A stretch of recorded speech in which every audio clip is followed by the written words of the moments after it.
What's going on, everyone? My name is Triforce Addiction. So I have been playing the Season 2 beta for about 2 days now, ever since like the day before last night. And I honestly do have to say there has been a lot of interesting changes within this new update that's coming out in about like a month or so. But before we actually get into this, I hope you guys know that some of these changes aren't guaranteed for the future. So yes, we might have a recon perk, there might be a skillful drop shot perk, but it's not actually guaranteed that it's going to show up in the next season. It could always show up later on in the following seasons.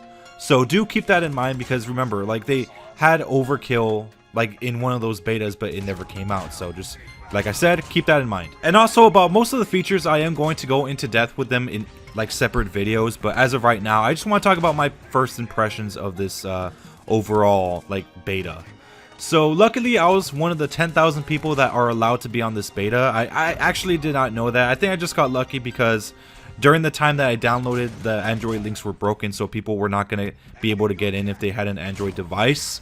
So yeah, luckily, I think this is actually the first beta that we ever got in for an Apple device. So yeah, Apple devices usually don't get betas for this game. It usually consists of Android users only. But I guess they changed it this time around because, of course, within this new update, they do have a new change, which actually increases the frame rate even further for those devices that can support it. So, of course, the change being that it could now run in 120 frames.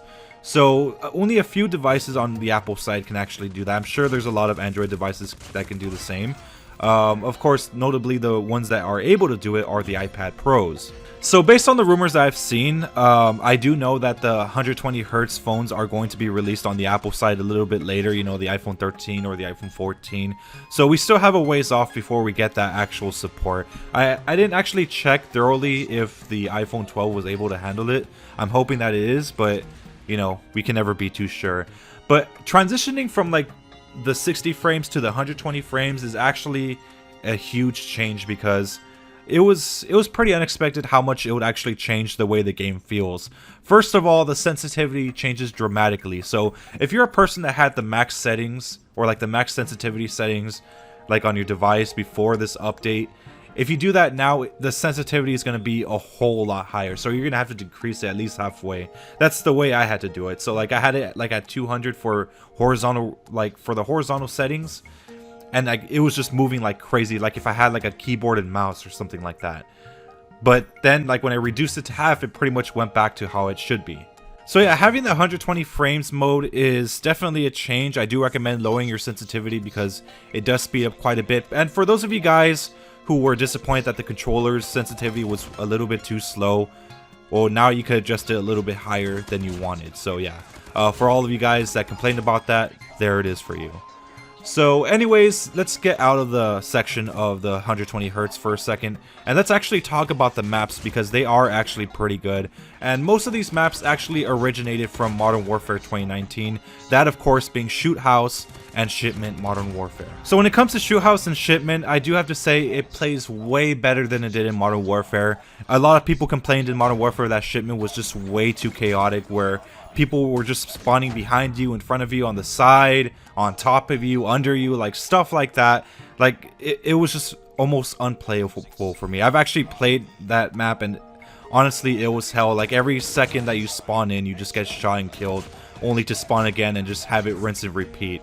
So yeah, it was a huge issue back in Modern Warfare, and they had like a lot of chances to actually fix the spawns, but they never did for some reason. But here in this game, it seems to be more stabilized than ever before. So, you know, you're not going to be spawning in front of someone like all the time. They're always going to spawn you a little bit away from the enemies, so you have time to catch a breath and, you know, just like get your bearings and such. So when it comes to Shoot House, it more or less plays a lot better than it did in Modern Warfare. Just basically due to the fact that there is no mounting, there hardly is any camping, and you can pretty much hear people from like a mile away. So everyone's pretty much just running around. I did spot a few people that were camping, but it wasn't really that bad as it was in Modern Warfare. And I'm just happy that this map plays more, and I feel like more confident to run around the map more, because, you know, back in Modern Warfare, if I ever tried to run around the map, that was basically a death sentence. There was always someone head glitching somewhere, someone mounting in a corner or in a car or something like that. It was never safe in this map. I don't know how you guys feel, but like it always seems to play better when it like actually gets ported over to COD Mobile. Like take Hackney Yard for example. Like Hackney Yard was a terrible map in Modern Warfare because of all the camping, all the safe spaces and all that stuff. But when it was actually ported over to this game, like it was a lot better because people could just like easily run all over the map without the worry of being camped out way too hard. So yeah, the maps that are possibly coming to Season 2 aren't really that bad. I mean, they're awesome, like in my opinion. I think they're going to be great additions to this game. Of course, you could say that I'm playing against bots, and you know, when you play against real players, that's when we could really see if these maps are going to be good. But like, I doubt that it's going to be really bad when we go against real players at some point. Because I mean, if you think about it, like there's not a lot of campers in COD Mobile. Yeah, there are some, but you know, not a lot. Like most of them are just rushers. So yeah, for that we're probably gonna have to wait and see until the update is fully available in the global version.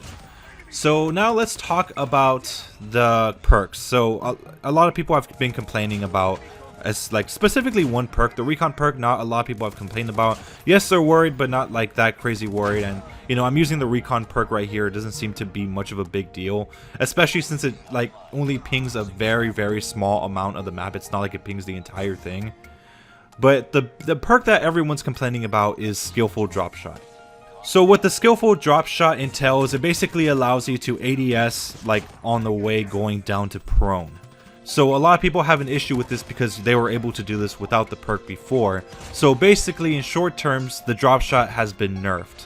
So there are a lot of mixed opinions about this. A lot of people are saying that it was an unnecessary change. Of course, a lot of other people are saying that this change was necessary for all the people that spammed it all the time and called it skill.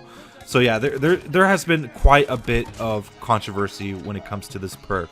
There was another change to a certain perk in this game that actually allows you to have more protection against the damage of the thermite and the Molotov, that of course being the flak jacket. So before, whenever you get hit by a Molotov or a thermite, you did take quite a bit of damage. It wasn't a lot. Of course, you could just easily get away from it.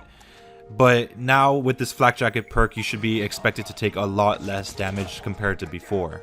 So I believe that this is actually a very welcoming change because I know there are a lot of Molotov and just thermite spammers all over the place, especially in ranked. When I first got my legendary back in season 11, that was literally all I was dealing with. It was really annoying and just painful to go against. So I'm glad that like they've kind of met us halfway with this.